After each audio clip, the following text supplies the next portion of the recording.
Now in our 6th year, this is GabNet, the Great American Broadcast Network. Talk like you've never heard it before.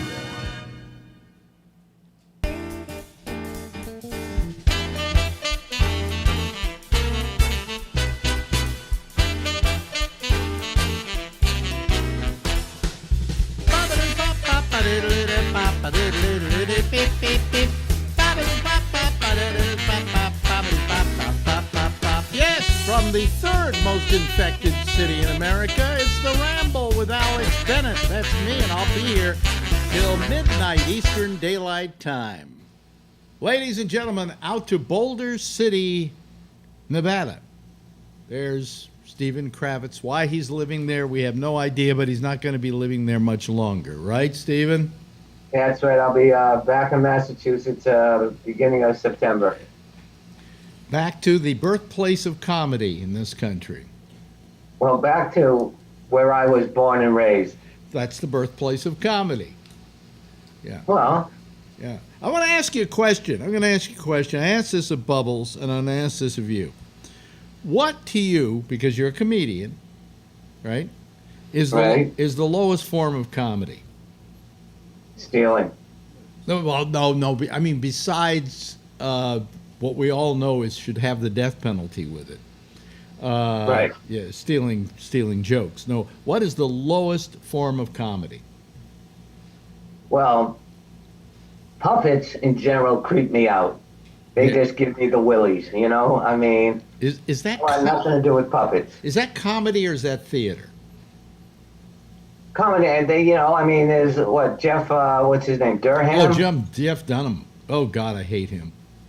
Yeah, but he's really good at what he does. Yeah, he's really good at what he does, but he's crazy. Well, yeah, he talks to his hand all day. What do you expect? I know. I tell the story. I've told this before.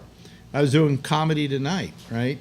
I think it was Okay. Comedy Tonight. Yeah, and they had us down in the basement of the what do you call it? The old Waldorf. Okay. And that was, I think, the name of the place. Maybe it wasn't. I don't know. Anyway, Doesn't matter. We were in the basement, and that short little midget photographer that used to take pictures in San Francisco until he died. Yeah, what was his name? Randy or something like that. I don't know. Randy Bachman? Bachman, you're right. God, how can I remember that name and I don't remember my wife's? Well. Yeah. But anyway, we're down there, and of course, everything Randy shot was like up.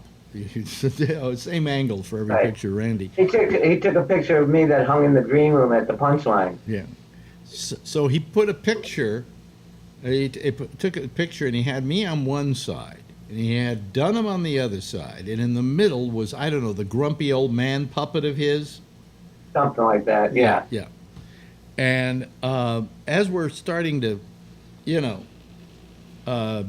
do this thing, he looks over at me and he says, "I hear, Alex, you don't like prop comics." And I look back at him and I said, "No, it's not prop comics I don't like, it's ventriloquists." Dunham doesn't move a muscle. The dummy turns and bares his teeth at me. That's creepy. That's creepy. That's creepy. Yeah, I would not want a puppet in my house. Yeah. I'd have to bury it in the backyard somewhere. Okay, so a ventriloquist may be the lowest form of comedy, you figure? Actually, marionettes. Well, marionettes Monkeys. become theater again. Okay, that's theater. Yeah. But yeah, I don't really like puppet shows. Okay. You don't like ventriloquists.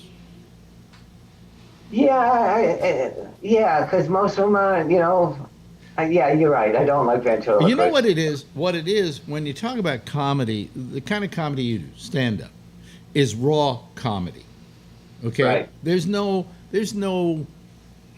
It's just you and a microphone. It's you, Alex. a It's microphone. you on an empty stage and on one microphone. Right. With nothing but your wit. Now you've got this dummy with you that you can blame everything on. I guess. You're not up there alone. It's almost the comedy I hate the most, and I said this to Bubbles, Improv. Oh, is that right? Bad improv is just terrible. Most improv is bad.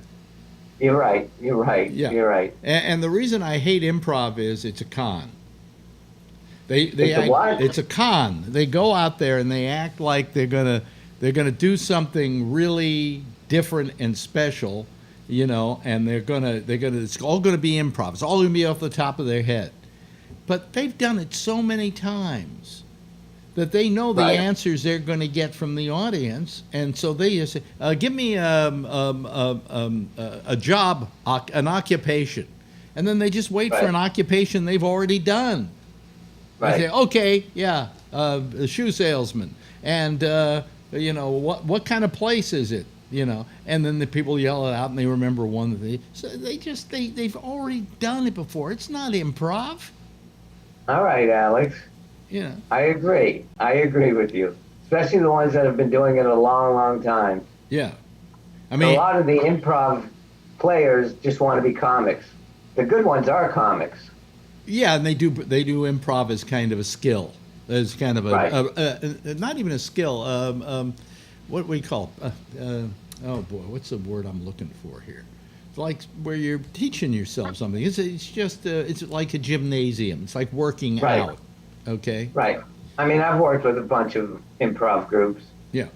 And I mean, people go to see a comic and they don't realize that sometimes he's improving only this far, in that Right. you're looking for new material. And so Right. you're trying Absolutely. out stuff, and then maybe while you're trying that out, something comes to your mind, so you figure, I'll try that. And then if Right. it works, you keep it in, and if it doesn't work, you don't keep it in.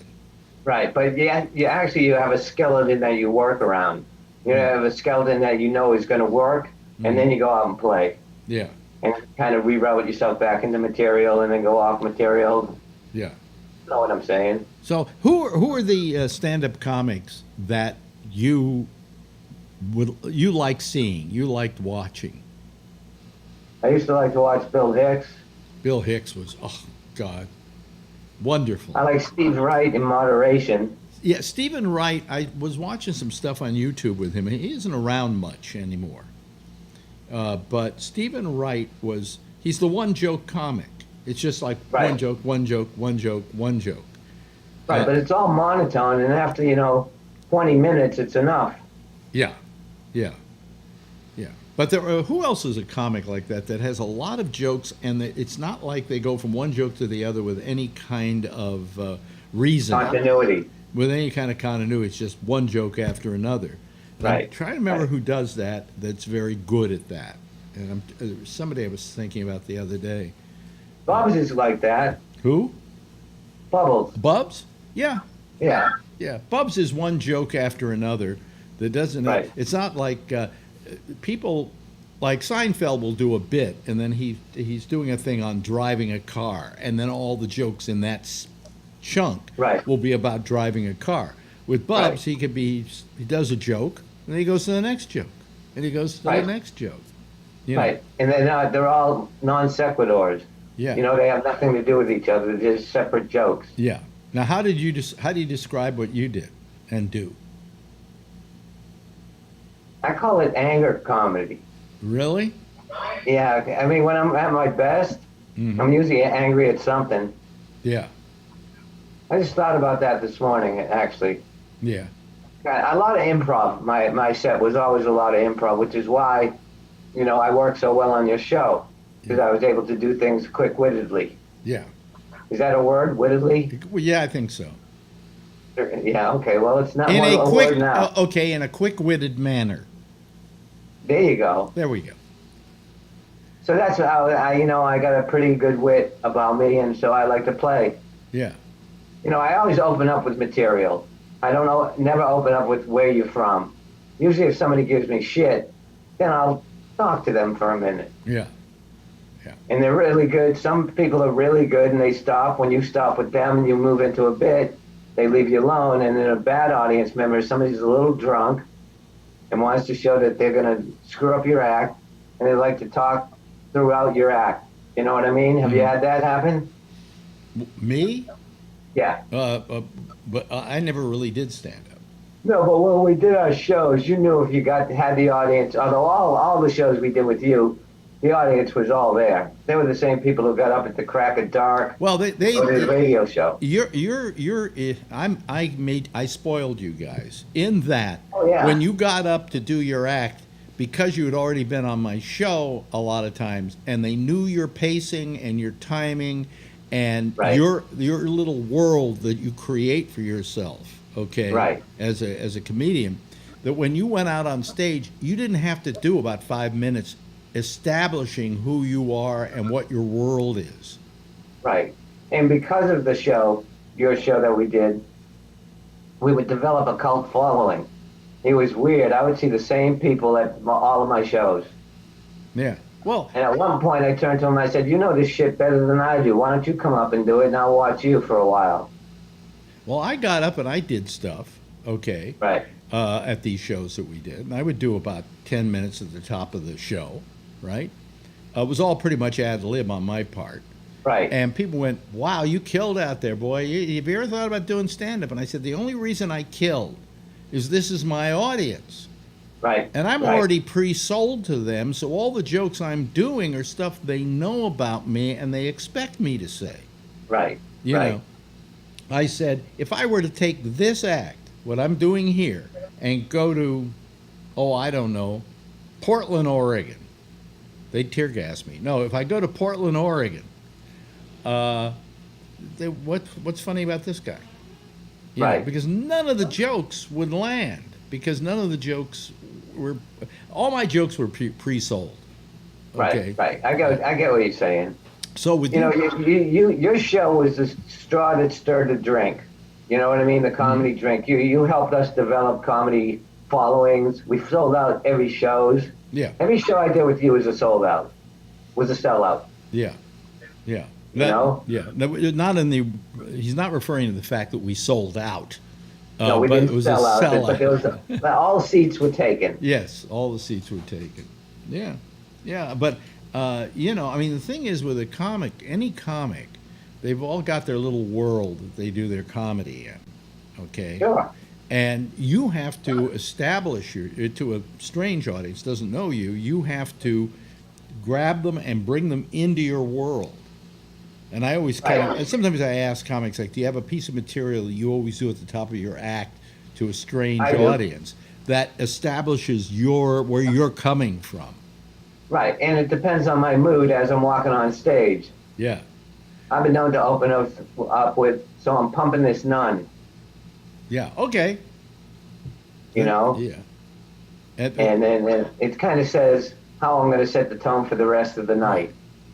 You know, and Bubs comes out and does something like that. Like Right. somebody, I think the one I always liked was somebody stole my identity. Well, good, now somebody else doesn't have a life. And that tells you everything you want to know about Larry Bubbles Brown. Right. You know, right. now you can laugh at him. Right. But Larry is something unique, isn't he? he's always been something unique. Yeah, he has. And I don't know if people listening to the show, because I have them on, you know, every week, know exactly what we're saying, because he doesn't do material with me, and I don't expect him to. Right. You know, but he is, I think, one of the funniest comics alive. Oh, I agree. And he never wanted to be a headliner. Well, he did a good job at not being a headliner. He always just wanted to be the featured act, the middle act. Yeah. This is the guy that went on the Letterman show, and they said, "Well, get another 6 minutes. Come on back and see us. You were terrific." And so 20 years later, I think it was the longest stretch between two comic times on Letterman, you know? Oh, I'm sure it was 20 years. Yeah. In the meantime, Jake Johansson had done it 30 times, you know? Right, Yeah. right. Bubs, I don't think Bubs, I don't know if he was afraid of success or he just didn't want to be successful. I think it's the latter. He didn't want I to be. think he just, no, that's part of his act is basically an extension of who he is. He's kind of a slump that kind of mopes around and complains. And he's not an unsuccessful comedian. I mean, a lot of comics love to have him open up for them. Oh, absolutely, because he's going to kill. Well, no, they know he's going to kill, but that he's not going to take the spotlight off them because they're the headliner. Right. He's the perfect. He's not going to do. I had an MC introduce me with my own material.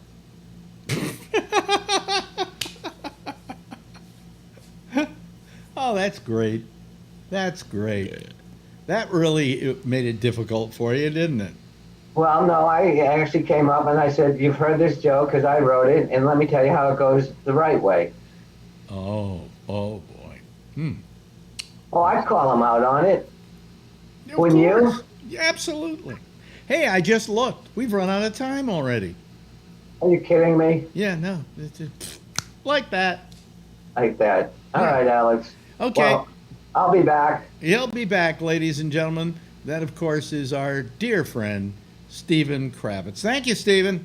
Thank you, Alex. See you, folks.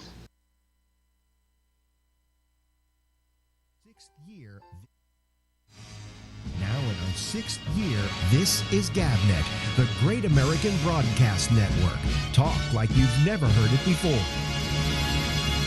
Ah, yeah, one thing after another, huh? I had my audio down, so I didn't play the promo, right, the imager. That's what we call these 5 imagers. years and still talking. That's This an imager. is GabNet, the Great American Broadcast Network. With the wonderful Talk voice like of you've Rob never heard it Alfano, before. who has been the voice of GabNet for, God, almost as long as there's been a GabNet. So, thank you. Thank you. Okay, let me see here. What do I want to do? I guess I want to go talk to people on the program. If you don't know how to get a hold of us, go to gabnet.net. Down on the right-hand side of the page, down towards the bottom, there's a thing that says, let me read it to you. Let me go to it so I can read it to you. Click here to join us at Showtime on Zoom. And then what you do is you just click on that, and guess what? Yeah. You can be on with our citizen panel and be part of it and hang out with us. And also, you can go over to my Facebook page, facebook.com/A Bennett, and the address is there, okay? The address is there. And if you're watching us on YouTube, right at the bottom here, it says during the program, you can Zoom us. And then it has an address there. Hold on a second. I got to go. This door isn't closed. And if I don't have the door closed, oh, you see I'm wearing my new little short pants. These are not underpants, folks. Those are short pants. I don't like them. So I bought a new pair. They're arriving in the mail soon. Anyway, just use that to join us and be part of the citizen panel. Let me see here. There's some people getting ready to be part of the citizen panel, and so let me admit them here to the group, and we'll just get them all together and get everybody. Let's see here, and let me see, and then I push a button here. Ah, hey, Robert, you're with us again tonight. Phil? Yes, sir. Robert's with us, Phil. Watch out.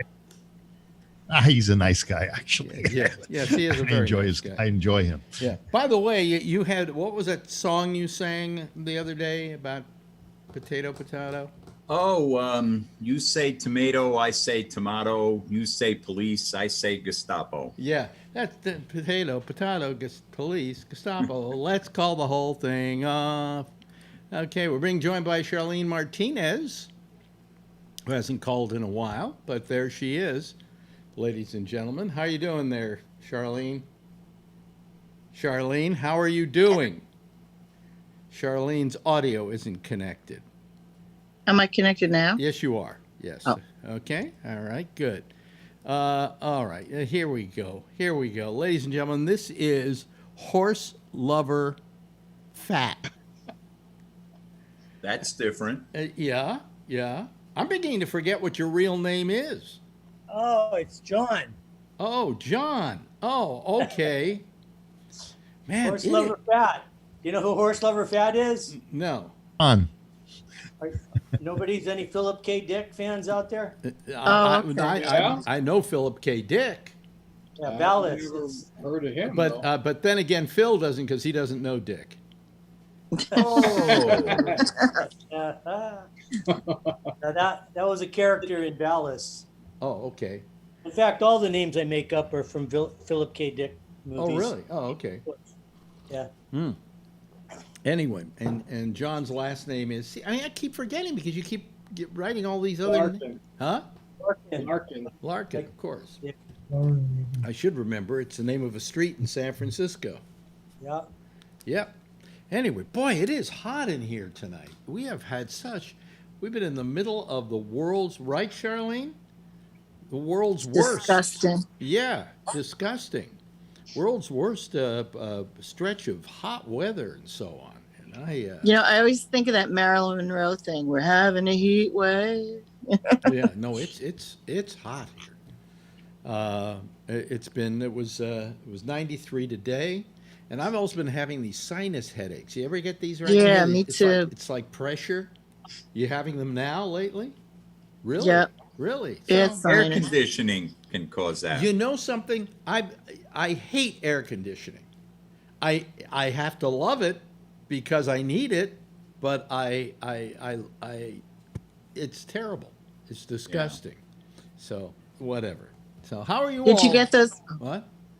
I was going to ask you if you got those HEPA things yet. Yeah, You were talking no, about I HEPA. have a what do you call it? A filter. What do you call it? Air Purifier or whatever. Yeah, and it's good. It's a good one. Yeah, I think. I don't know. I don't know if it's doing anything.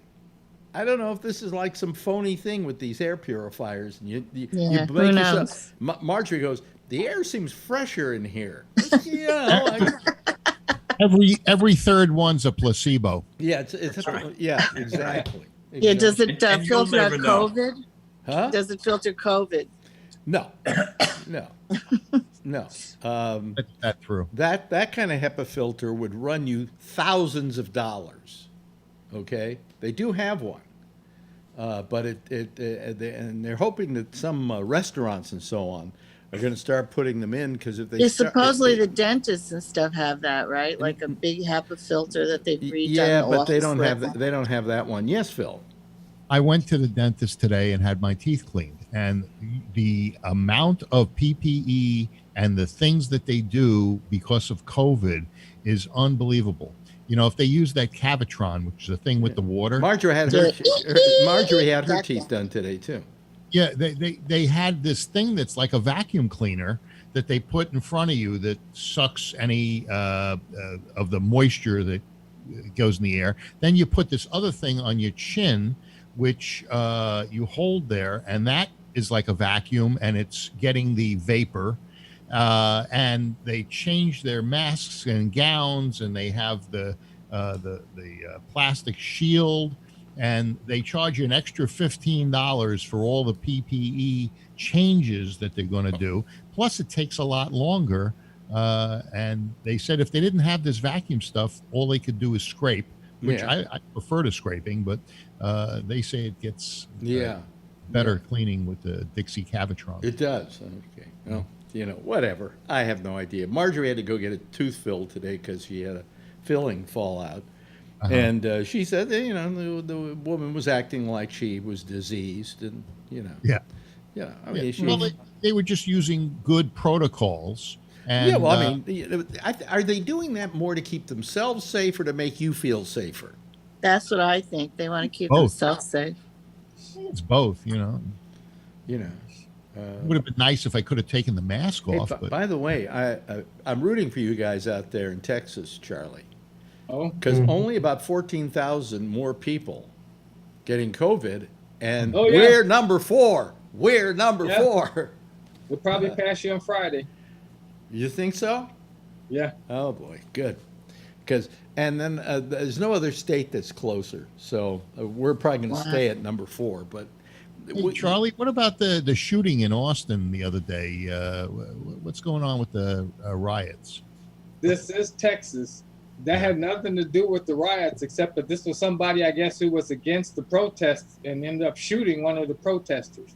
Oh, is that the one that the protester pulled a weapon on the guy? He didn't pull a weapon. He had a weapon. It's perfectly legal to have an open weapon in Texas. That's right. All he did was had a weapon. He did not pull it. He did not point it. Why did the guy get released?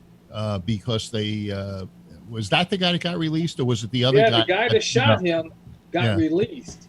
Yeah. But I have seen no explanation from the police as to why. Yeah. You know, I do a show on Mondays now, and it's very pleasant. Here we are, 10 minutes into the show, and Phil is already bringing up shootings in Austin. And guns and everything. Yeah. Am I right, Robert? You're on that show on Mondays. Yes. Yes. It's very civil, and I get really lots of nice comments on it, and it gets more viewers than this thing does. Well, more light. It's lighter. It's not lighter. It's not lighter. It's just more civil. Right. What was uncivil about my question? Yeah. No, it isn't a question what was uncivil. It's just we couldn't get 10 minutes into the show without you bringing up a shooting somewhere. Or you guys were bringing up the COVID, and you were talking about. We were bringing up the COVID about going to your dentist and what they're doing at your dentist. Well, I did, and then all of a sudden you were talking about Texas being number 4. All I'm saying, Phil, is that we were going along pleasantly, talking about having happy COVID talk. Yeah. And all of a sudden, out of a clear blue sky, oh, Charlie, what about that shooting in Austin? So you draw the line at shootings. No, I say, can't you wait maybe 10 minutes before getting into that? I just want to get this straight. You can talk about deaths in Texas and Florida. This is not as civil as our Monday show already. All right, but I didn't say I was civil. I'm not civil. I don't even like civil. I don't like civil either. But, the thing is, I just want to understand you. I've known you a long time. You draw the line at shooting, so it's okay to die from Let me draw my line at shooting. I didn't say there was a line at all. I just said that we're not 10 minutes into the show, and already, while we're having kind of just like chit-chat, you bring up a shooting in Austin. Okay, so it's more than 10 minutes if you count the monologue with the comedian. What's his name? The guy you never liked, anyway. The guy I never liked? Yeah. Who? What's his Steven name? Kravitz? Steven Kravitz. I like Steven. I've always loved Well, Steven. you do now. No, I always liked Steven. You yelled at me a long time ago. Phil didn't like him. Steven Kravitz wanted to get on your show at Camel. And he said to me, "Can you get me on the show?" I said, "I'll see what I can do." I don't think Kravitz goes back to Kravitz doesn't go back to the Camel days. Yes, he doesn't, because you wouldn't let him on. I wasn't doing a lot of comedians at that point, Phil. And it's not that I didn't like Steven Kravitz. At that point, I didn't know who the hell he was. I hadn't seen him perform, and so therefore, how could I have him on my program? He was it's officially uncivil. He was very aggressive. He was a very aggressive guy. No, he wasn't. So he's always a very sweet, decent, not in 1982 or whatever it was. 82. I'm gonna have to ask him when he came to San Francisco, because I bet he wasn't there He was at Cobb's. He was at the door, and he says, "Can you get me on the show? Can you get me on the show?" And it was like 2 weeks after I wasn't doing the producing anymore, and you said, "Oh, tell me how many times. Tell me how many times back in the day you used my name to get laid." Thousands. Matter of fact, I remember there were times that Bobby Slayton, myself, and Monty Hoffman try to meet women that used to call into the show. People don't know who we're talking about. Tell us the one that got you laid. None of them got us laid. I say the one. Not one. but we did pursue. Don't tell me you didn't try to impress some woman that you knew me. Late once, because I met one in Lake Tahoe and I couldn't wake up to get the show. See, I mean, come on, you don't need me to be nice to you now. You got laid because of me. Well, hey, there was we went out to breakfast a couple of times with some of the ones that I would pick up. You know. Oh, really? Meaning that breakfast that I used to pay for? No, you didn't pay for this one. This was in Mill Valley. Yeah. I mean, I would feel very bad today if I found out that I ever paid to get you laid.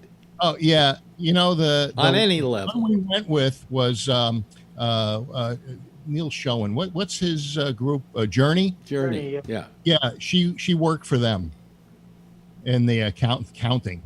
I have no idea who you're talking about. Yeah. Well, thank you.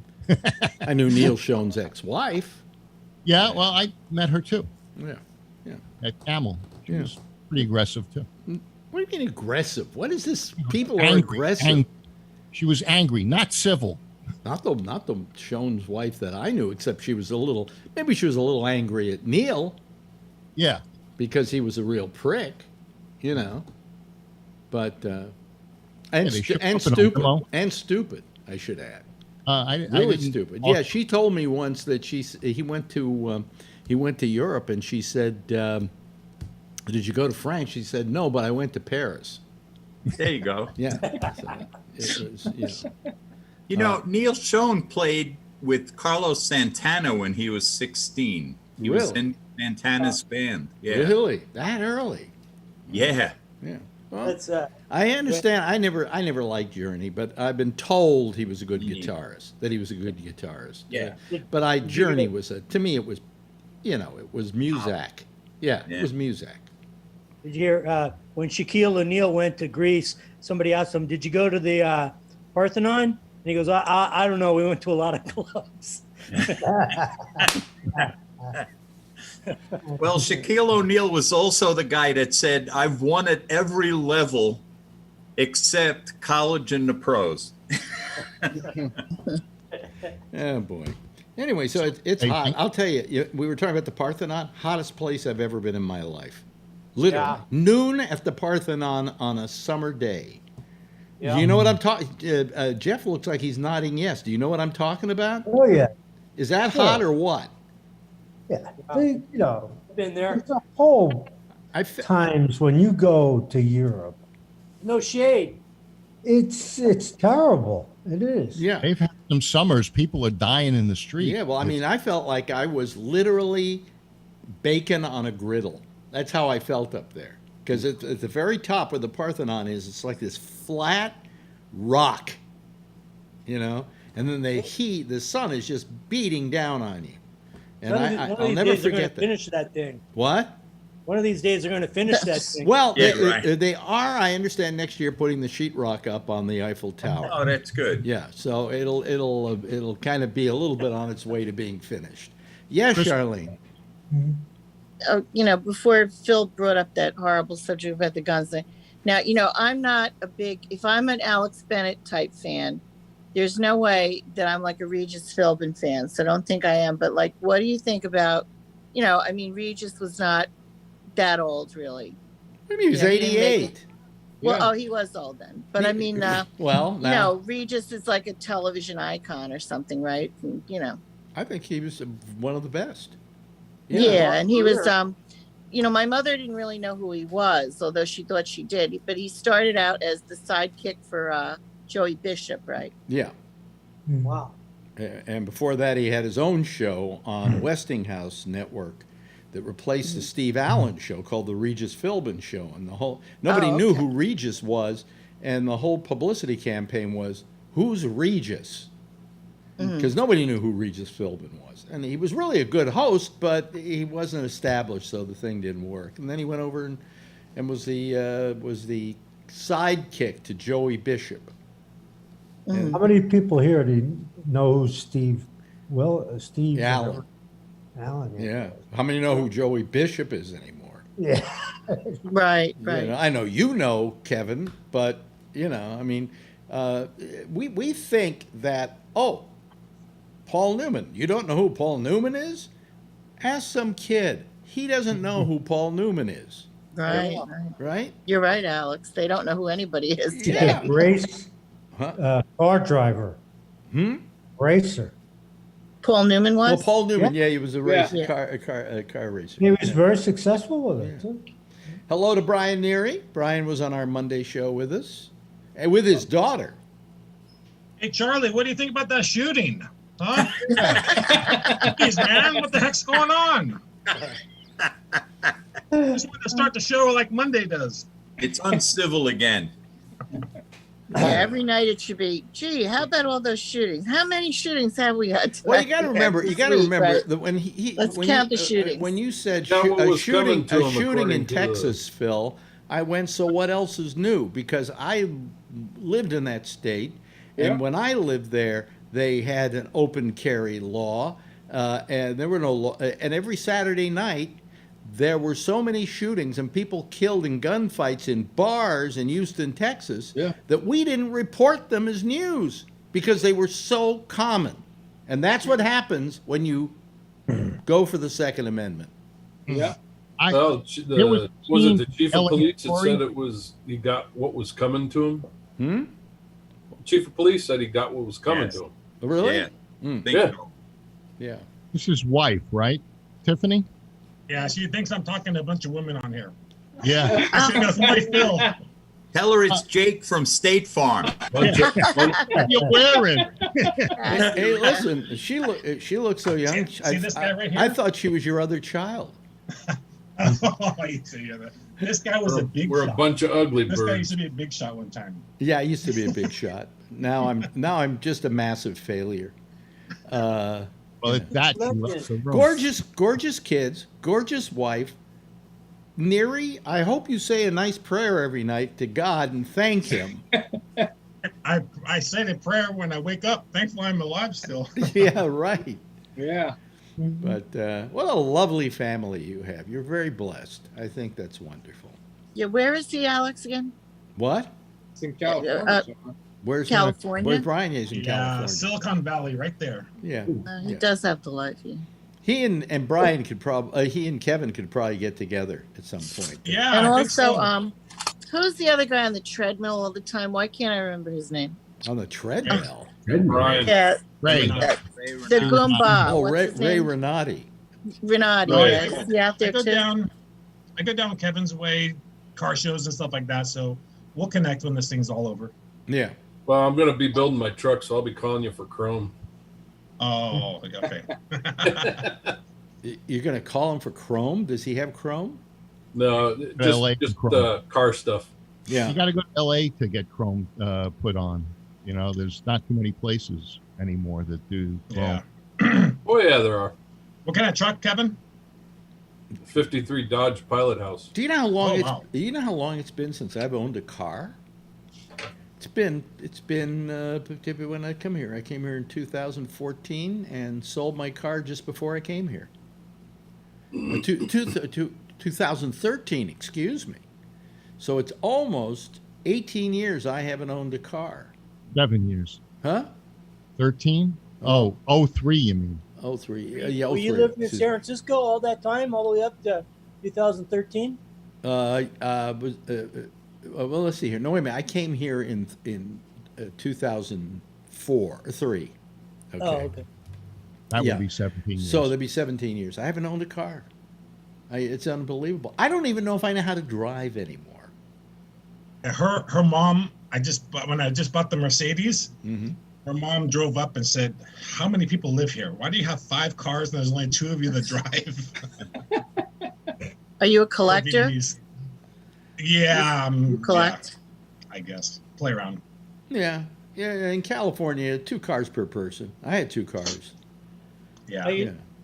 I used to go to those good guy shows with all the cars, you know, Mhm. and I used to sell timeshares down in Mexico, you know. So I put a booth there, and we had a saying. It was like all the people that go to the good guy shows either have all their money tied up in their cars and they're broke, or else they're broke and they wish they had money to get tied up in their cars. By the way, let me ask Robert a question because I mentioned this the other day, but you wrote me a note and you said something, and I went, "Wow," you know, and that was that you were accepted to West Point.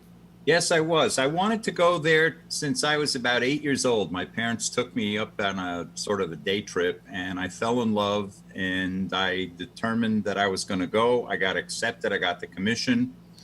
And then my mom took ill, and it was pretty clear that I was needed at home to help out. So my duty was to stay back. And I wound up going to a local college. And within a year's time of missing out on West Point, I was protesting the Vietnam War. Wow. So things changed radically for me. Who sponsored you for the West Point? Isn't it got to be a senator or a Yeah, congressman? exactly. A man named Dominic Daniels. I don't know. Yeah. I was very impressed with that. I don't know why, because I'm against armies and wars and things Looking like that. back, but- I don't know why you should be. No, I I'm think- I'm impressed because not everybody gets commissioned to West Point. Right. Okay. It's an honor. Hey, was an honor. where I grew up, it was across the river, and I could see West Point from Peekskill. Mhm. Yeah. When you were at the other college, did you just look around some stupid people and say, you know, I could be in West Point right now? Well, I got it. You know, Brian, it's funny you say that. When I first got to the quote unquote local college, I think I had an attitude. I not a great attitude about studying, not a great, I was kind of sour about the fact that dream of mine didn't work out at that time. Now, I would have graduated West Point in 72, so I would have been shipped over to Vietnam as a second lieutenant and holding an ace of spades. So I might not be sitting here talking to you all right now. So, in the end, life Were gives those you- the guys Robert, were those the guys that used to frag, the second lieutenants? Yeah, well, a little, yeah. Yeah. So anyway, you know, Ultimately, you ended up at a hospital. I got to go get my remote control for the air conditioning. This is getting weird in here. I'll tell Robert? you one story while Alex is gone about going up to West Point to do my orientation. And believe me, I'm just reporting a story. This isn't an opinion of mine. I have a lot of dear friends that are ex-Marines, but anyway, we did the orientation with one of the members of the football team at the time, and we were walking through the campus where suddenly across the road were several Marines in full dress uniform. And this guy that was running the orientation turned around and looked at us and said, is anybody here able to determine what branch of the service those gentlemen are from? So I wanted to be slick. I raised my hand and I said, I believe they're Marines, sir. And he said, that's right. Do you know what Marine stands for? And I said, no, sir. He said, muscles are required, intelligence not essential. Isn't West Point Army? Yes. Of course, yeah. And you know the rivalry between the various branches. That's what it was all about. I don't even think he meant defense, but well, I think everybody jabbing at one another. When I was in the Navy, we hated the Marines. I mean, because Marines are part of the Navy. Yeah. And we call them, they were jarheads. They weren't anything else. You talk about them as the jarheads. And we thought they were kind of silly, Alex? Yeah. Oh, is Robert from New Jersey or? Yes. Oh, what part? And a town called Skillman, which is a mile. Oh, that's right. I was gonna say what exit, because you know that joke. When he's from New Jersey, it's what exit. What exit? But Yeah. I know Skillman. Johnson & Johnson is there now. Like, okay. Yep. When you said that, that's when I knew where you were. I guess almost 8. It's really rural there, though. Very rural. I think, it is. So here in New York, we Cuomo announced today that Eastman Kodak got a whole potload of money to start producing chemicals to help fight pandemics. And they're going to be produced in New York, so we don't have to go to China or places like that in order to produce them. I thought Eastman Kodak was history. I thought they went bankrupt and everything got sold off. No, wait a minute. Hold on a second. Let me go find it because I threw the thing and I put it in the trash. Sure wasn't Pfizer? No, it's not Pfizer. It's, wait a minute. Hold on a second. I may be wrong. Wait a minute. Where is?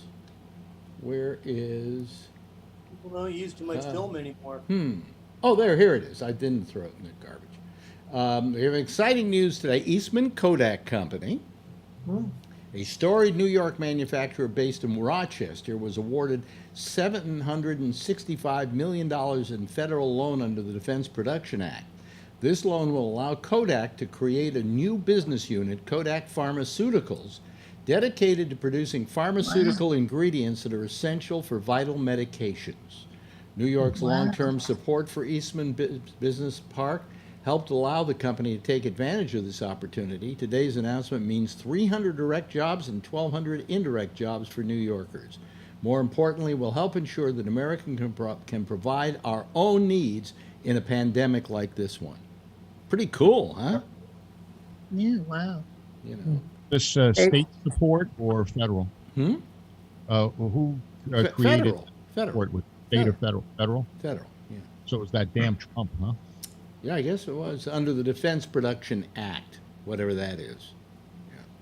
That's what they wanted them to use to make PPE and ventilators. Yeah. But Yeah, Ford did that, right? They started doing other things. yeah, but Well, Trump's getting very nice, actually. He's playing very nice. Have you noticed this, Robert? He's playing very nice. I saw his press conference today, and he's very nice and polite to the press. It's election time. You know, it's kind of like, you know what it is? It's like when New Year is coming, Christmas is coming, and the landlord, not the landlord, but your super never talks to you, but all of a sudden about October, he gets really nice. Did you You know? catch the line where he said, "I don't understand. People love Fauci and they love Dr. Birx, but nobody likes me." What? Yeah. Yeah, I thought to myself, you know, I took 2 classes in child psychology, and I know enough to know that that's a needy individual. That's what Phil says all the time. Nobody likes me on And this he show. and he repeated that twice. He repeated that twice, not once, but twice. And he retweeted the lady with the demon sperm. Yeah, yeah. There's a lot Oh about- yes. self-effacing. There was this woman, this doctor, and a couple of other doctors who all got together, held a little press conference. They had a video of it. They put it up online in which they say that the COVID's all a scam by Dr. Fauci, and what is it? What's that drug that? Hydrochloroquine. Hydrochloroquine. It works, and that it should be the first line of defense against COVID, and blah blah blah. And he retweets this, and then when I think the social media groups like Twitter and Facebook suddenly find this thing is on their site, they ban it. They just That was Don Jr. Yeah, alien DNA. Don was Jr. being did worked it, but on. also Daddy did it as well. Yeah. Like Father-son. And then he went on and defended them and said, well, you know, they seem like they know what they're talking about. They were all doctors. It's a very nice lady. Well, if he won't listen to Fauci, but he'll listen to these quacks, that's pretty amazing. She seemed very nice. She seemed very nice. The one thing I wish liked her the was best. I wish you the best. I wish Yeah. her the best. They kept talking about no teacher has ever died from a student from COVID and all this stuff. Okay, here's somebody who wants Well, in. Here's somebody who wants in 918 TU. Who could that be? That's got 11. Huh? If you put that in, you got 11. Well, let me see who it is. It might be somebody or not somebody, but if it isn't, I'm getting rid of them immediately. Let him in. Hello, are you there? Who is this? Okay. Well, Give him a second. that's Sometimes they didn't come in. I admitted them, and then they didn't come in. So It ain't John. John's already here. yeah.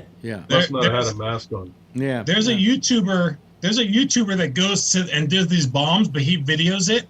But he'll go like he was these old people like were doing exercises on Zoom, and then he gets on there and he has this little monkey, and the monkey's sort of peeking over, and it's hilarious. He goes on all these different Zoom. He does Zoom bombs, but he does these characters on this. Well, we're a full house, right, Phil? No. Right yes, now? Yes, we are. I've had it up for quite a while now. So. Yeah, if you had the other guy, then you would have. Yeah, but you know, who knows who he was? I don't care. Simon. But anyway, so you know, I mean, it's Nobody likes me. yeah, nobody likes me. Nobody likes Who's me. the guy? I don't know why they like him. I hired him. he lied didn't. about the No, he you lied didn't. about the Yankees' first pitch too. They never invited him to throw out the first pitch. But he's going to go so he can throw out the first pitch, and they don't want him But to. he lied. He said, "Oh, I Oh, yeah, can't." that's do right. it." They But don't want never him. invited him. Yeah. He declined, I thought. No, he didn't decline. He They said he never was even going invited him. It to, was and they bullshit. said, we don't want you to. And he wanted to do it because guess who got to throw out a pitch? Fauci. Fauci. That's got to be tormenting him. Oh, And obvious. it wouldn't be on opening day. That's the whole thing. If Fauci was opening day. That's even more special than just going out there any day. Yeah. Yeah. Yep. And I'd like to see his fat ass try and throw that ball. Yeah, right. Well, he He'll made up probably have that, toilet paper hanging out of his shirt in he the made up back. that date apparently. What? They weren't. They didn't. He made up that date. They didn't have him on the schedule. He just said that. Yeah, I know. They never invited him. It's amazing. Did And anybody he said, see "Oh well, I Barr's can't make it testimony? anyway." Did Just anybody like see when he- what? Oh, see Barr's testimony? Yeah. I got to say something, and I don't know if you people feel this way about it, but as I watched it, I was pissed off at both the Democrats and the Republicans. If it wasn't the Republicans sitting around trying to kiss Barr's ass and laud him for all the wonderful things he has done and how the president's being mistreated and blah, blah, blah, blah, blah, and then you go over to the Democrats, and now they've got this guy who they've been trying to get to sit in that seat for how long? Long time. And they don't ask him any questions. They ask him questions, but they don't let him answer them. And my feeling is, if you're holding a hearing and you're asking him questions, don't you want answers? He was filibustering, though. He And wasn't. he'll lie. You know, He'll just go Adler rambling on. got in a car accident this morning, and Yeah. he was late. Maybe he was flustered. You know. Maybe he's Antifa. Yeah, Yeah. yeah. You're right about that, Robert. That he does have a tendency, Barr, to filibuster. In other words, each of these people, they have to change the rules of those hearings. Okay, that 5-minute rule is ridiculous. It's got to be like you get to ask one question, okay, and then you sit back and you get the answer. And then it would prevent somebody like Barr from wanting to filibuster. But what he does when somebody asks him a question, he will then filibuster till the person's time has run out. So now the new way of handling this is for the person like the Democrat who's asking the question to never give him the opportunity to answer the question because they know he's going to filibuster. They didn't want him to answer the question. They wanted to. No, they wanted him to answer the questions, but he would then filibuster. He wouldn't give him an answer. Let's take one example. Here. Yes or no? Yes or no? Robert. Yeah. Let's take one example. Yeah. Let's take the example of Cicilline from Rhode Island asking him, is it acceptable for a president to accept help from a foreign country? And Barr's first answer was, well, it depends on what kind of help. Yeah. So Cicilline repeated, is it okay for a president to receive any kind of help from a foreign power? And suddenly Barr backtracked and said no. Well, So he had an opportunity to answer the right way the first time. What if it was military aid or something for the country, or it was help at disaster? Specifically talking about help for an election. It had nothing to do with foreign aid. Well, maybe the second thing that was curious was they asked Barr, Swalwell asked Barr, are you familiar with the following one of Trump's tweets? And he read what the tweet said regarding Roger Stone. And Barr says, nope, I'm not familiar with that. I don't read the president's tweet. Well, that's interesting because this tweet is quoted in the Mueller report, which Barr found every reason to summarize for the American people, apparently without having read it. Yep. And then he said that Trump's tweets make it hard for him to do his job. Yeah, he kind of backtracked on that one too, didn't he? Well, I mean, Barr is a what's the word I'm looking for? Stooge? No. His attitude is it's just a unpleasant attitude. Okay. It's nice when you can't be bullied by bullies. Phil, let me finish, please. Is that what you want in power? Yeah. But he is an unpleasant person. You're never going to get a straight answer out of him. He is going to say, well, to give me, he's smart in a way that he wiggles out of the whole thing. In that respect, he's very good at that. And that's what they were fighting against. And that's why this whole 5-minute rule has to be done away with. And it should be like, you get 2 questions, right? Then somebody's like Barr is not going to do that necessarily because it's not to his advantage to do it. But it is to his advantage to do it when he starts answering the question to try to run the clock out. And that's where the whole thing falls apart. And that's why you have 6 hours or 5 hours, however long it was, of the Democrats assailing him essentially without really getting an answer out of him, and the Republicans not asking him any questions either because they're just sitting there saying, "Hey, and it was so terrible. What happened to the president? When blah blah blah blah." It was useless to even have him there. Saturday Night Live can do a great skit on that one. Yeah. Yeah, if they ever have a chance to work together again. Yeah. Yeah. But I mean, it's incredible. So I kind of felt, I watched it and I was just irritated by the whole thing. I just said, why are they doing this? Did you feel that way, Robert? That not much was being accomplished? I don't disagree with you. I'm a political junkie, so I watched enraptured, but I do find that those committee hearings are generally useless. They tend to be speeches more than fact finding. On both sides, by the way. Not. Oh yeah, yes or no answers are sought after, but they're impossible. On one side, Barr was basically being asked by Republicans a question, and he wouldn't answer that question. He would just, speechify about something else that had happened earlier in the proceedings that really had no bearing on what was being asked. So, yeah, it's frustrating, no doubt. Yeah, it's very frustrating. Yeah. But anybody else see it today? Yeah, I did. You did? What'd you think, Jeff? I think these guys are not doing a good job. If their job is not to say anything, then they're wonderful. But I really wish that somehow that the people in the Congress and the Senate would have responsibilities to answer these questions. Yeah. And right now they don't. He was amazing. I mean, he's I'm trying to think what the word is that I'm looking for, but he's pompous, if nothing more. He has a very pompous personality, and and the look on his face constantly was, I don't really need to be here. Yeah, I'm doing you a favor.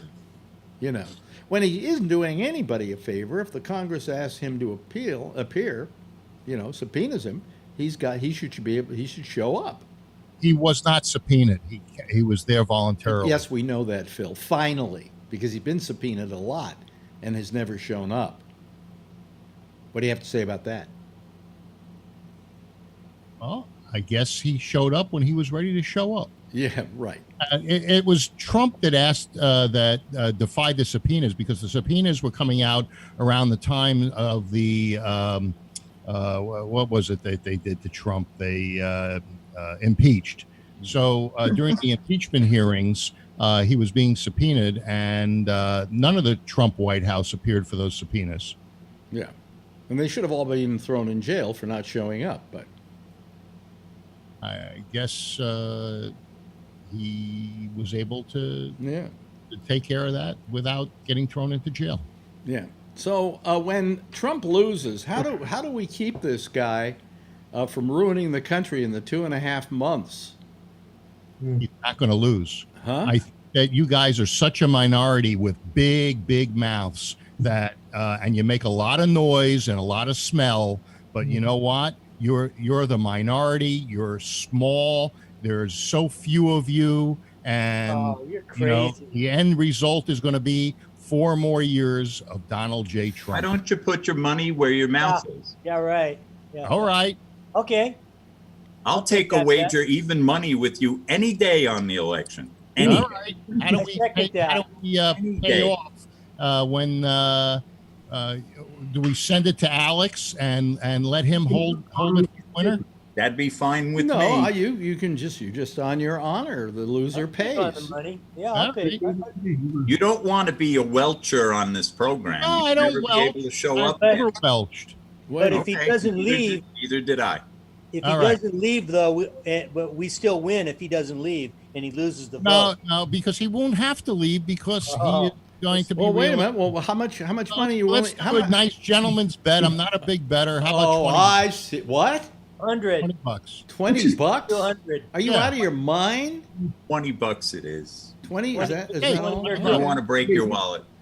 Apparently, if you really believed what you're saying, Phil, you'd bet 1,000.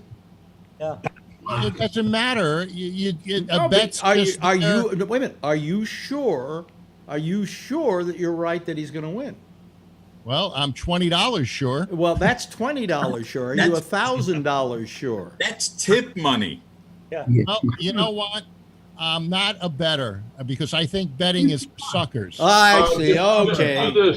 Put your socialism. Put your socialism check on it. Nice gentleman's wager. Fine. Fine. And, you put some money where your mouth is. Fine. It doesn't have to be the world. Plus, I think we're getting the idea that Phil has his doubts. I don't have my doubts. Yes, I'm willing you do. to put $20 on it. Are you willing to put 1,000 on it, Phil? If you're that certain of it, it's money in the bank for you. Hold it, tough guy. How about giving me odds? My 20 to your 1,000. You're the one that had money in your life. No, wait a minute, Phil. That's not what we're talking about here. Yeah. You're sure. You're sure. Wait a minute. Your 1,000. Phil. Calm down, Phil. Calm down. You're so sure he's going to lose. Then you put up the 1,000. Phil. It's your 1,000. I put up the $20. He puts up. I'm going to tell you why he's going to lose. And I saw a poll today on it, and it was exactly the way I think about it. And that is that they took a poll to see how many people were going to vote for Biden, and the majority, a large amount, enough to win in the poll, said they would vote for Biden. Then they asked if they wanted Biden. They went not necessarily, but they don't want Trump. Okay? And I think that's what's happened. I think in the last 4 years, this guy has bought so much bad will. Nobody likes me. Nobody does. We'll see. Wait a minute, I got $20 on it. Oh, boy, big spender. John Larkin. I'm going to feel bad taking your money. I spent more money than that today for an attachment to fix my Dyson vacuum cleaner. It was $25. Yes, John Larkin, you had your hand up, and then I lost my chain of thought. Hang on. Okay, well, Charlene had. No, he could lose the popular vote for about 5 million votes, they say, and still win the. We're talking about the election, not the popular vote for this bet. Yeah. Well, that's what I'm saying. I'm just saying. I don't want to hear you crying later that it was rigged, mail-in ballots, all that shit. I don't want to. I want to take the bet too. I want to. They asked Barr today about the mail-in ballots. Yeah, and he said that he thought that there was a possibility for corruption. Of course, he's the attorney general, so if he really felt that was an issue, he could do something about it. Well, Trump's already corrupting the fucking post office. He installed his own goon to run the post office, and that goon is slowing the whole thing up. He's fucking the whole postal service up. I bought a book from somebody about 2 weeks ago. Normally it takes 4 days to come. It's 2 weeks and it's still not fucking here. Have you ordered anything through UPS lately? You think the post office is screwed up. UPS is the worst at delivering anything. What do you mean? I get stuff fine from them. Yeah, same here. I get stuff almost every day. I do too. and I wait sometimes weeks, I and, do and they too. say that they delivered it, and they didn't deliver it, and then they say they're going to deliver it. I bought a mandolin. It came in 3 days from. This needs Yeah, my but Phil, I bet talk to come Fauci until gets his packages Oh, he gets Okay. Because they like them. because they like him. Yeah. Hey, Robert, downstairs in John Larkin's place, there's the yarn with all the pictures and all the conspiracy theories all on the wall, probably all around in the ceiling, everything. I tell you, if Trump comes, Horse lover. If Trump comes to San Francisco, he better not drive down Leavenworth. Yeah. Are you over by St. Anthony's? Yeah. I'm Yeah. in the Tenderloin. Yeah. Yeah. I make the left there all the time when I'm coming back from Saks. Why does everything come back to your life? I made a left turn near your place. This is the It comes back this to is my the ultimate egotistical reference. Did you hear that about that big fire in San Francisco? No. What did they try to burn? It burned this morning. It was like almost every single firehouse in San Francisco was there, and they were running out of water because the city didn't have the water to put the fire out. In fact, it's still going. I read an article about those cisterns that they built after the. How about the shootings? Yeah. Yeah, and those are supposed to have millions of gallons of water for fighting fires in San Francisco. No, the San Francisco's got a shitty water system. I mean, it's got really good clean water for drinking, but the system is pretty weak for putting out fires. You know what has the best water in the world? Manhattan. It's rated the #1 water, right, Alex? Yes. Not really. Oh yeah, Manhattan water. Then how come we buy it in bottles? That's because you're being conned. But Manhattan water, they don't even have to add anything to it. It's so good. Who Right? said? Yes, they have Public to add water? stuff to it. The public water in The public water. Really? Trump Can't be as good in invented San water, Francisco. didn't he? That water comes right from the Yeah, Sierra Trump Nevada. invented water. Yeah. Oh boy. Hi, Tony. He's up again. I gotta help her in the bathroom. What? Tony, wake up. What's your mother? You got a problem with your mother? Well, she's gotta go to the bathroom. Sometimes I gotta help her in with the walker. She gets mad at herself and she can't fall asleep late at night. I hear her This goes. is what he gets paid to do. This is his job. Actually, I'm off duty right now. You're off duty. Tony, you need a bidet so you don't have to wipe it. I'm telling you, she never sleeps. I'm coming already. Relax. And there's the wallpaper. There's the wallpaper. Oh my God. Yeah. And the curtains. And the chintz curtains. Yeah. Alex? Yeah. Okay, I'm probably going off the topic or something, but you mentioned Biden. Yeah. Now, it brought to mind, they keep mentioning that he's going to, use a woman as his running mate or whatever. And then they keep saying there's this Rice woman that he's, thinking. Now, is she related to Condoleezza Rice or no? Not at all. No. Not at all. Okay, it's just a coinky dink there, right? Susan That it's a Rice, Rice thing. She was, what was her job? She was ambassador to the UN at one point, I believe. Yeah, under Obama. What's their first name? Deborah Rice or Susan Rice. Susan. Oh, okay, because I thought maybe she was related to Condoleezza or something. She was the one that came out and made the announcement about the video and yeah, so because she got that. She was told that by the CIA. Yes. Yeah, I understand, but she would. But what position would she have held in order to do that in the Obama White House? She was, I can't remember what she was at the time. I think she may have been the ambassador to the UN.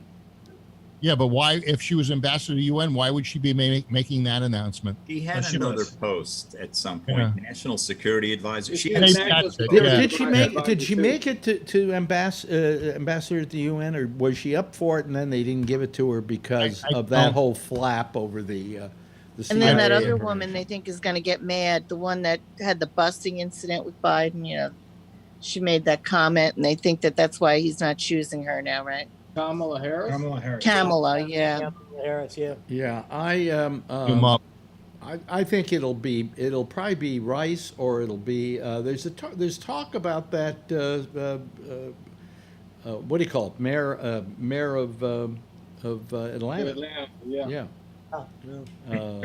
She's very good, but I think Rice is very smart, very intelligent. very capable. Yeah. And That's why I thought maybe she was and related has to been Condoleezza. has been in government service for a long time, and so she knows her way around. She also checks a box. Like if you were to pick Biden's strength, it would probably be domestic issues, and Susan Rice would, give some weight to foreign relations, I suppose. Yeah. But then again, you could say, what the hell does the vice president do? Yeah, not much. Well, it depends on the administration. I mean, when you had Bush, Cheney was was almost the president elect. By the fact that he did everything and made a lot of those decisions. Whereas I think Pence just sits there until he waits for Master to call him with the dog whistle, and then he goes and does his bidding. Susan Rice can mend fences around the world. I think, there are going to be a lot of fences to mend. Yeah. We're going to have to go back to all our foreign people, all our foreign countries, and reestablish goodwill with them. And as to whether they will trust us or not. He's blown our trust. Look what we did to the Kurds. Well, the reason why the trust may be harder to get back is because the American public did vote for this guy. So their thinking would be, well, now we got Biden, he's a nice guy, it looks like he'll be decent to us and so on, but what happens the next time if the American public decides to vote for Hitler? Yeah, the American public didn't vote for Trump. The Russians installed Trump. Well, we can say that all we want, but the fact of the matter is the rest of the countries go, hey, who was it that I had on, what's his name? A British comedian. John Oliver. Stephen Fry. Oh. I have Stephen Fry on my show, and this was at a time when Bush won for president by an act of the Supreme Court, as you may remember. Yeah. And I said to him, so what do they think of us in England? And he said, well, in England they feel sorry for you, that you had that election stolen from you and that the wrong person got into office. And we will feel sorry for you until you vote for this guy again, and then we won't. And I think that's really what it's all about. I think there are a lot of people ready to forgive us this one aggression, and digression. But I don't know if they're going to give it to us again. I don't think they're going to be as forgiving next time. Would you agree with that, Robert? I'm not sure.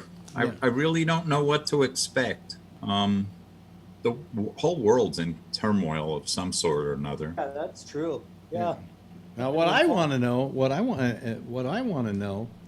well, my friend Shecky, who's said the other day on our show here, that I said, what do you expect after the election? He says, well, there's a chance very soon we'll have a civil war in this country. Yeah. And, we're getting to that. What you're seeing, you're not seeing anarchy in the streets of Portland. You're not seeing anarchy in the streets of wherever, What you're seeing is a revolution.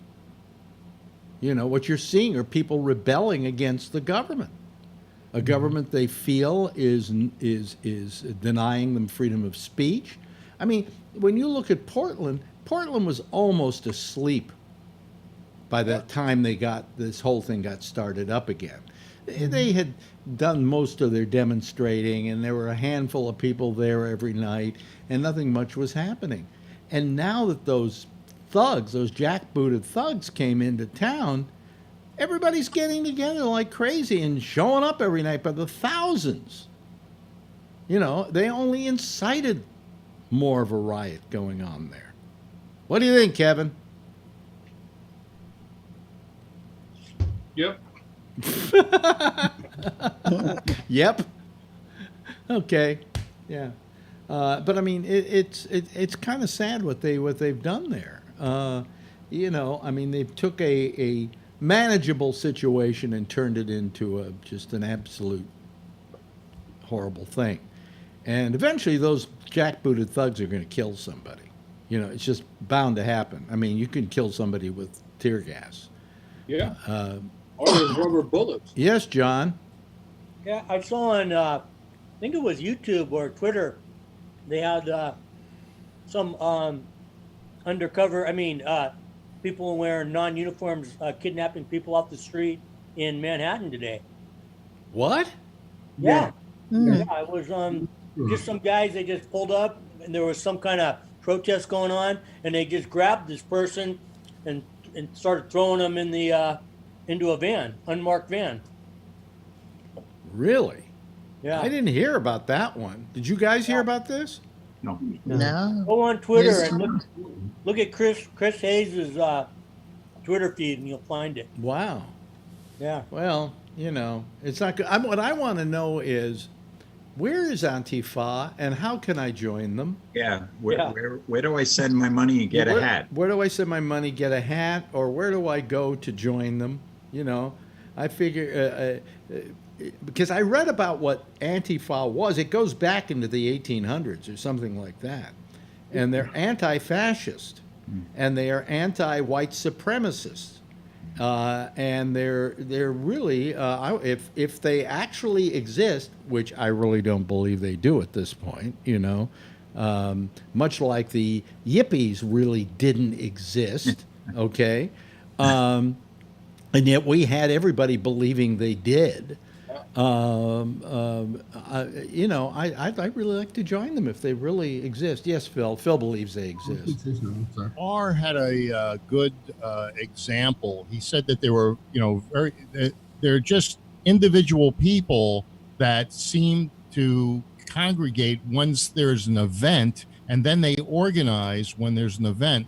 You know, with the cells, the terrorist cells that they have, the what is it? Boogaloo Boys?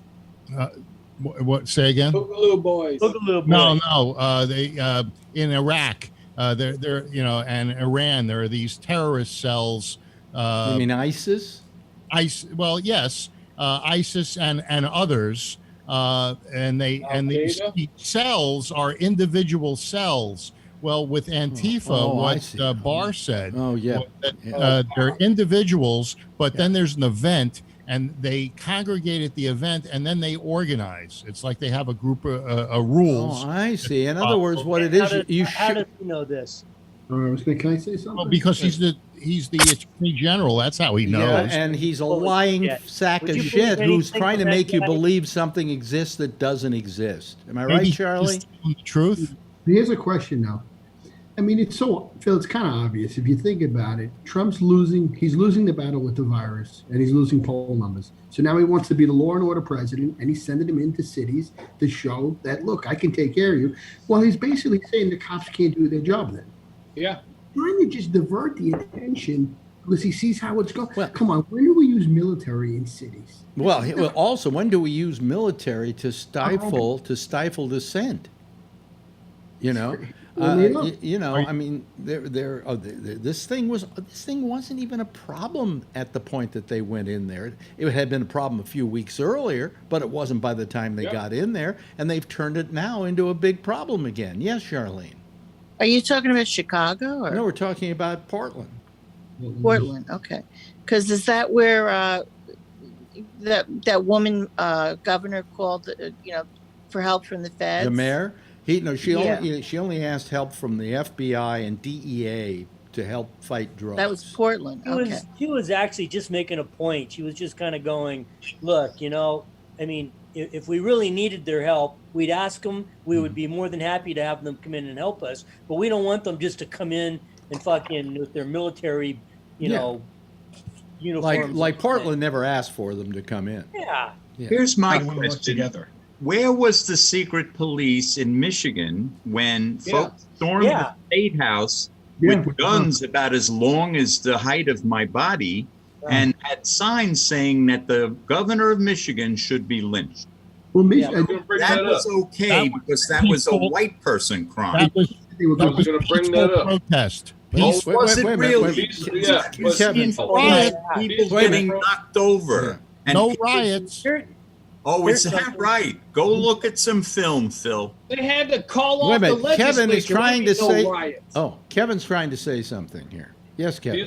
Peaceful protest with long guns, automatic rifles, Yeah. automatic guns, and then calling for a lynching of the governor. Guns to a piece That of was peaceful. On And the State House. if you reverse that and put black people in there, what would happen? It It was was a lot more peaceful than what's going on for the last. No. In Portland. Because what? Because what? They didn't shoot the guns? but let How big do you How how big an area do you think these demonstrations in Portland cover? That was brought up at the hearings, and Barr didn't have nothing to say about that. Right. What about the size of it, the area Yeah. size? The fact the only thing I- he could come up with was the Yeah. fact that it wasn't federal property. I which is talked a to bunch of Ronnie. bullshit. I talked to Ronnie, who lives in Portland. She says it's one street. it's Yeah, that one Third street. and Salmon. Third and The Salmon. courthouse is Yeah, one street. where the courthouse is, and Okay. that's what they're protecting. They're protecting it from what? Paint? No, One block. from fire, from Fire? Yeah. from Oh fire. yes. Oh yes. By the way, You see the weapons that they yeah, took? I saw that. There was they had 2 jars with 2 rags in them, and that was a Molotov cocktail. There's no gasoline in there, and then a couple of cases of bullets. Now, does that really look like it was a setup? Did you see the? It was a the setup, fire Phil. they It threw was the a fence? setup. It's not a setup. Yes, it They was.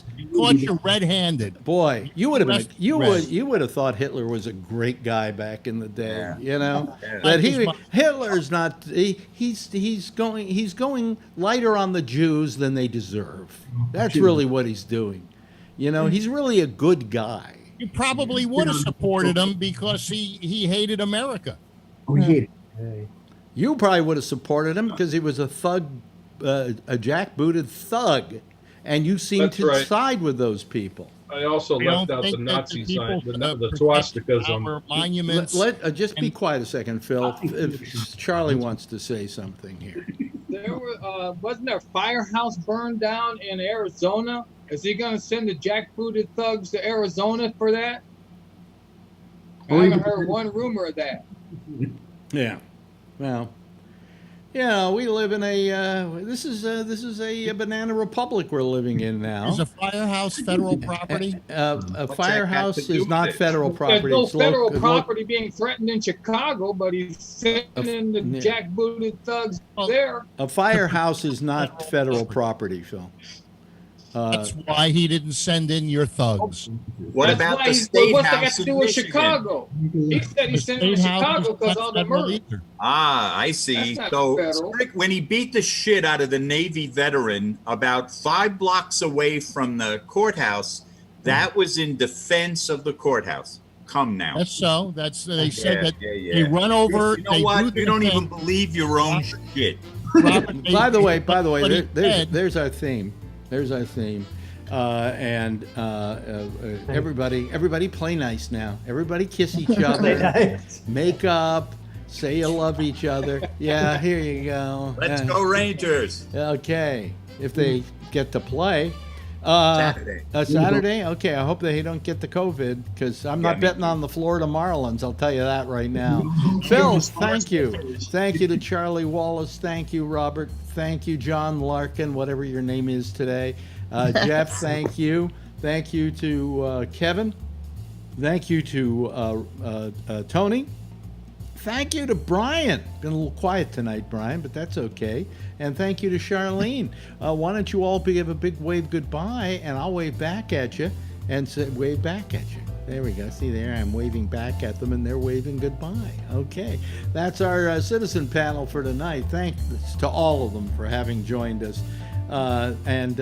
Jack Bishop is next with The Intersection over most of this same Gabnet, and he'll be assembling a new panel if you want to join it. He does that on Skype, so he'll give you the information on that. We'll be back again tomorrow night with more of this kind of nonsense. Same time, same station in life. And in the meantime, as always, if you see her, tell her I love her. And stay safe. And you know you gotta wear a mask, okay? Because that means you care about other people. Okay. Bye, everybody. See you tomorrow.